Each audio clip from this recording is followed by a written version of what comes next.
Well, good afternoon. I want to just take this time to give my report by video. I know the meeting is tomorrow afternoon, and just give you some time to be thinking through some of the different items on the agenda and maybe to save some of the time that I would be covering just giving this report. So hopefully you'll take the time just to watch through this Monday night or Tuesday morning and be ready for our meeting Tuesday afternoon. Hopefully the weather will cooperate. I know the nor'easter's coming up through, but it looks like it will stay east of us, at least for able to drive. So that's my hope. A couple things just wanted to report. It's been 3 years now since our meeting in Cuba, in which we were anticipating what COVID would do. And we really had no idea the impact it would have on our churches. 3 years out, I'm seeing across the board, for the most part, and we're returning to more normal numbers. They're still probably 25% down in attendance. But this is a year, it seems like it's affecting us financially in more of our churches. So that's somewhat anecdotal. Hopefully by the end of the year, we'll see the total impact of that in our statistics. But just from talking to pastors, I'm seeing at least this January, February is above last year at this time, but we're still quite a bit below where we were in 2020. This quarter has been very active for us. A lot's been going on in the district and in our family. We did have our son's wedding on December 10th, so it was right after our DBA meeting and dinner. And that went well. We're excited to have Brenna as part of our family, and they've also bought a house in the town of Hamburg, just actually beside Lockwoods, actually on Clark Street. So they'll be closing later this month, and looking forward to them being a little bit closer to us. They live near Blaisdell now. It's also been a time I've been watching what's been happening at Asbury University and getting various reports. Some of our ministerial students, Olivia Hotchkiss is down there, and I've been talking to her. And just it's exciting to see, and I'm continuing to pray that spirit of worship, that spirit of repentance and renewal will spread back to our churches, our people, even as this enters a phase where it's no longer in Wilmore, Kentucky, but they're refocused on its spread through the year. Our focus for this year has been primarily establishing a culture of health in our churches. In our LDJ, we've been going through a book called A Church Called Tov, T-O-V, and just looking at the dimensions of what healthy culture looks like in churches and what is unhealthy culture, and working on that. I'm working now towards district conference and having an emphasis on fulfilling our calling, and so the idea of calling, which will push us towards evangelism, towards church planting, towards the kingdom growth, as well as the many other aspects of the church. But we'll be working on that. I just returned last week from spending 4 days at the Exponential Conference, or 3 at the Exponential Conference, and the DS has had a meeting just prior to that. And their emphasis is normally on church planting. It's a church planting conference. But their emphasis this year was particularly on renewing the spirit of evangelism, or working towards individuals sharing Christ with your neighbor, with your coworkers. And a very, very strong conference that I returned from. So as we move into next year, I do think we need to continue this emphasis on planting new churches, on evangelism on the local believer and members level, and continuing to work to push beyond what God is doing, what our established churches and what God is doing in our churches. So a couple of updates just to give you with our churches. Brookside Wesleyan continues to be in an interim situation. Dennis and Loretta Yingling had to return to Florida at the end of December, and Eric Norris has started there in early January and is doing a good job. He's a single man. He's actually a widower. And has been received well from what I've understood. And they are continuing to work on the renewing aspects. There's some things that Eric's working on, particularly actually focusing The Yinglings have worked on 8 categories. He's focusing just on the 2 or 3 that need the most attention. We are still actively searching. There is one candidate. I've talked to probably 3 or 4 in the last month and a half. One that I am still hoping will be a possibility, but continue to pray for that. Phil Moore is also in an interim. Tony James started there, I believe, in October and November, and has been doing a good job. And as a single woman, I was a little concerned how she would be received, but the reports I'm hearing from some of the people on the board there that they're receiving her very well. She's doing a great job. And we have not yet begun the search process with Phil Moore. I'm actually meeting with their board after the DBA meeting on Tuesday night. And we'll talk about that. We'll find out the timing. I think it might be a little early, but we'll at least have them ready to get started later in the spring, possibly in the summer. But they're currently working on some renewal teams that they have for the transition, and I think that's going well. I want to report on some changes, or some updates at least, on the Revive Westland. Paul Gartley is finishing his initial term of 2 years, and I met with the board to begin the evaluation process in January. I met with the vice chair before the board meeting, and there was some concern, and Paul and I have talked through this and just wanted to share with you, because I'm going to ask the DBA to just clarify or make official some of the action that the board is taking. So on February 15th, as I met with the board, there were some that had concerns about whether or not Paul would continue or should continue. And the motion to recommend him from the board did not pass. After quite a bit of discussion, it was not unanimous. And it was, I would say, there was a lot of uncertainty in the meeting, but the motion did not pass. As I talked to Paul, sort of thought through what that would mean, anticipated it would mean him not letting his name be put up for a vote, received quite a response, a strong and overwhelming response, a unanimous response from people on the staff, particularly the campus pastors. We met with all the campus pastors.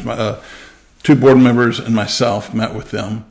And we received probably 20, 25 emails from staff people and volunteers that were just very strongly supporting Paul and asking the board to reconsider.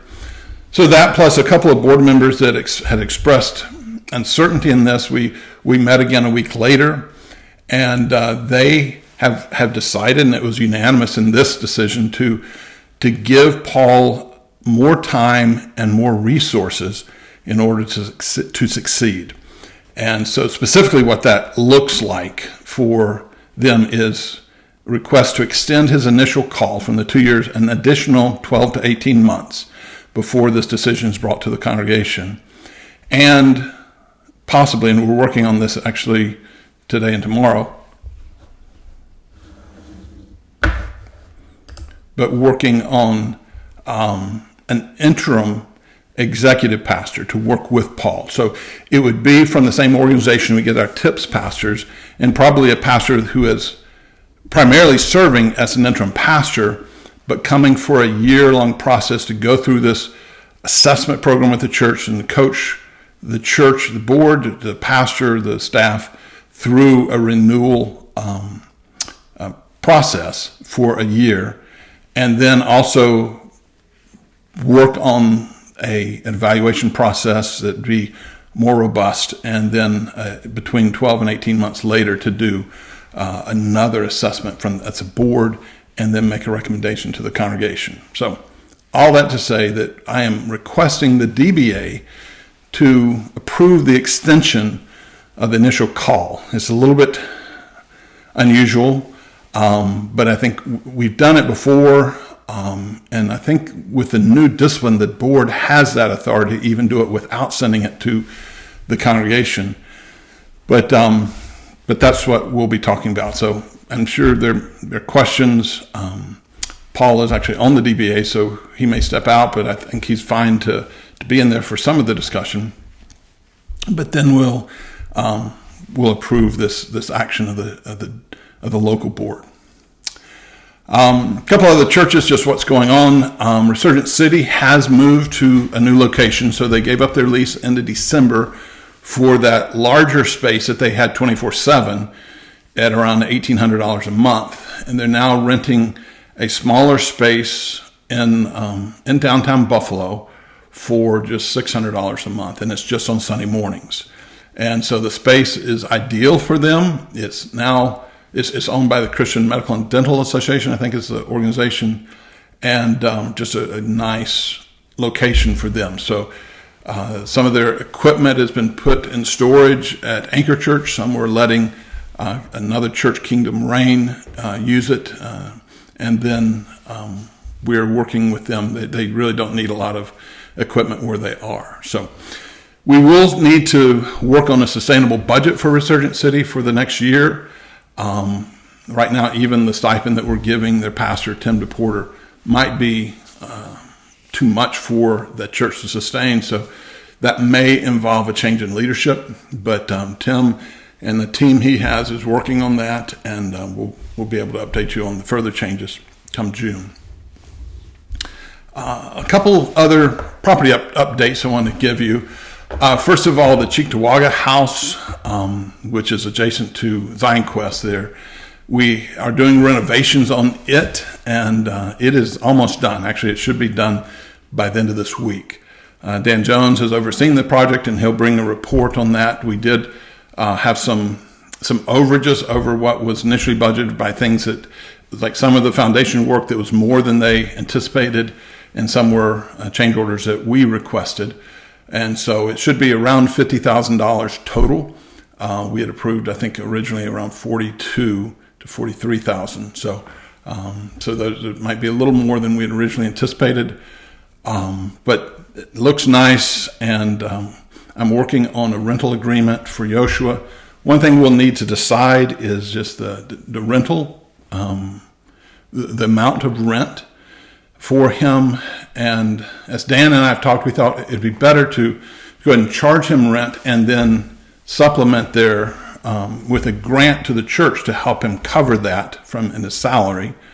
But even at what we're looking at, between $800 and $1,000, and I think we're recommending $800 for this coming year, would be significantly less than what he was paying for a much lower quality housing.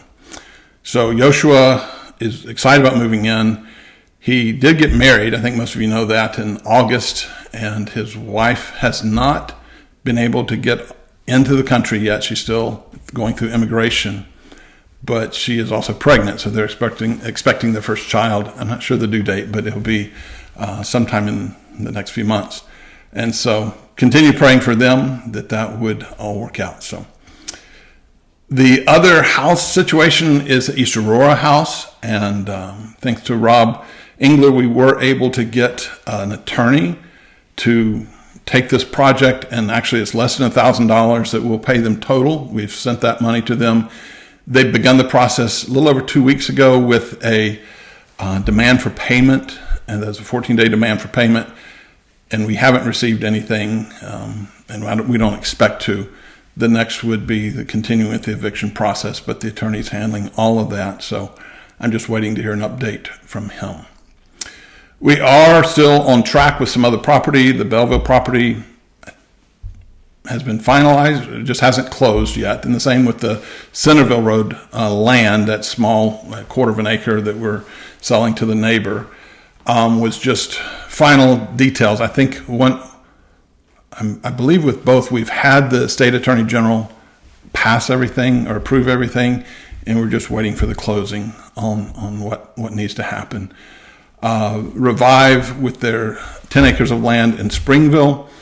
There was some complication just with the clean title. It was given to them by Springville Crossing when they merged, and Springville Crossing had received it from Springville Baptist Church, which closed 15 years ago, and we're trying to get a clean title from Springville Baptist. That wasn't fully taken care of, and so the attorneys are still working on that, but again, it just will take time, but we anticipate everything will be done. It's still on track. A couple items just that we'll be talking about for the agenda tomorrow. One is, you see a grant for the Fillmore Wesleyan Church. And we had said that because they had helped so much, really, they took in the Belleville property.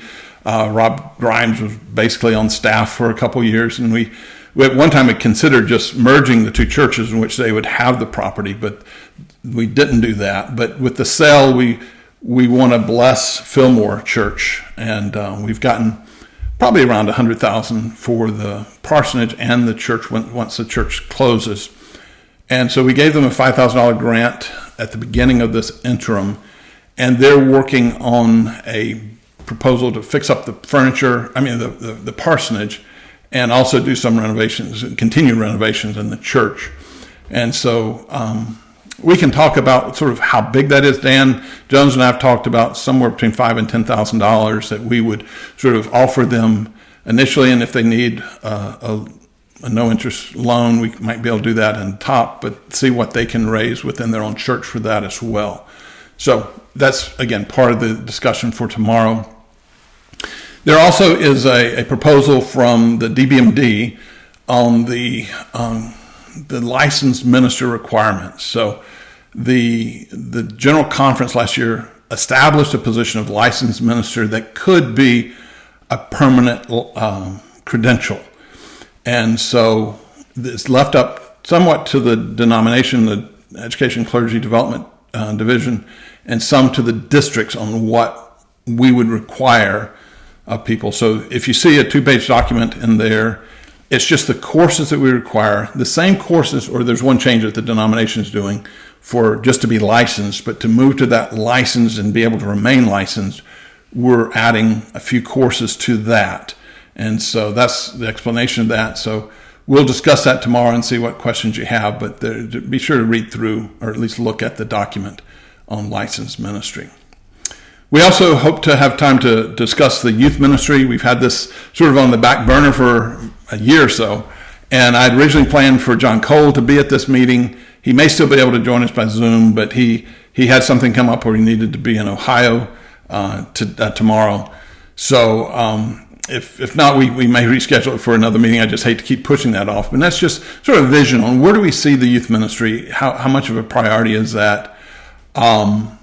We actually got an email from one of our pastors that attended the retreat saying, can we, make this even more significant for our district and for our youth and give some priority to the youth. So I want to discuss that, get your ideas, and especially as we look towards the budget for next year, what's that look like? So we've had a budget about $5,000 that we put towards the youth, but that's primarily gone towards helping their transportation for the Follow Conference, a big youth convention that's held every 4 years, but maybe even funding some extra to help their retreat or other ministries that they are doing. And John Cole is heading that up. So a couple of updates, and I'll wrap this up. We had 70 people attend the gathering, so great turnout in January for that. We had budgeted $20,000 for scholarships, so we sent that out. And then I was able to take most of the pastors and assistant pastors out to a meal, either breakfast or lunch. While we were there, Dan Jones took out some of the ministerial students that were there. And so the total that we spent out of that $20,000 was around just over $18,000. So we were a little under budget, but we're helping out the pastors that went. And it was a great conference. Those that attended, some were the first time. They said, "Is it always this good?" So I think it will be helpful in future years to keep supporting it in that way. A couple of things looking ahead. I did have a meeting with the Darien Methodist Church, who had voted to disaffiliate from the United Methodist Church, and was trying to decide whether to join with the Wesleyan Church or the Free Methodist Church or the Global Methodist, and that was the decisions they were looking at. So I met with them on January 22nd. Haven't heard a lot since then, so I suspect they're either looking at the other churches or maybe have decided against the Wesleyan Church, but we may still hear others. I know between now and December, a lot of churches are making that decision, so just keep you informed of what's going on there. The Houghton Board of Trustees did vote in February to elect me to be the chair. So I was acting chair temporarily, so I'll be the chair on a 4-year term. And right before board meetings, which is 3 times a year, there'll be multiple meetings. I had like 7 or 8 Zoom meetings that were right before our February board meeting. But other than that, it's not been a lot of time and demands. It's a good bit, probably 5 or 10 hours. I'm able to do it right now in the evenings and sometimes on weekends. But I feel like that's working out in a sustainable way. I don't feel overwhelmed by it, and certainly feel like it's something that Dr. Lewis appreciates the support of the church, and I think that's one thing I can offer him. And so keep him in your prayers and the university in prayer. Just as we're looking at prayer requests, that's one of the top. For Houghton University, they've had budget cutbacks this year that they're having to do based on last fall, a low number of students coming in. I think it's like 180 or 190 new students. As we're looking towards next year, the early numbers, and there's still, just early numbers of applications and deposits are very encouraging. We're looking to meet our goal of 250 students. That's what we're praying for. Actually, I'm praying that they would exceed that. So pray for the college. Pray for President Lewis. He's facing some challenges just with shifting the culture at the university, and I feel like it's healthy, but it's still difficult. And so continue to pray for Dr. Lewis. Other prayer requests, there's a couple churches in pastoral search, but primarily the Brookside Wesleyan Church. And this one candidate that I'm talking with, that he would feel God's calling to this place. And I think they're in a good place in interim right now, but I know they're ready to have a pastor that's there for good. And so pray for them. And then lastly, let me just share in our family, our grandson Leland, he's 10 months old now. He was born June 28th. And he has an eye surgery coming up in April.